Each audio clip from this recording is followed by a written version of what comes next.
Meni doim bitta narsa o'ylantiradi-da, men xo'jayinim uchun hamma narsani qilaman. Og'rinishsiz, shikoyatsiz qilaman-da, lekin menga o'sha pul berish jarayonida ular vaqt cho'zadilar yoki minnat qilib, shunaqa holatda. Meni ro'paramda bitta qo'shnim bor. Meni aksim. Lekin u xo'jayinim nima desa og'zidan chiqishi bilan qiladi. Nima sabab? Xo'p, siz qulay ayol sindromida katta qilingansiz.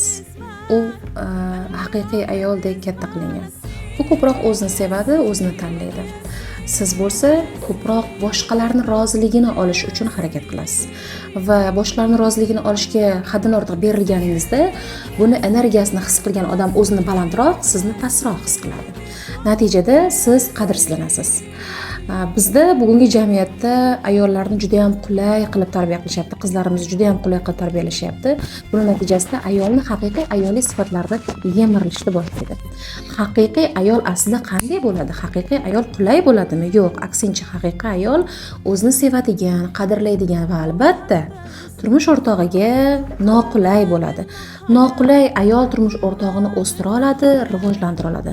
Munosabatlarda ayol kishi sal xudbinroq bo'lishi kerak. Ayol qanchalik qulay bo'lsa, unda faqat onalik sifati shakllanib qoladi va kerak bo'lsa, turmush o'rtog'iga ham qulay bo'lsam va mana shunday munosabatda bo'lsam, meni yaxshi ko'radi deb xotin emas, ona bo'lib oladi. Shu uchun eridan bot menga ona kerak emas, menga xotin kerak degan gaplarni eshitishni boshlaydi.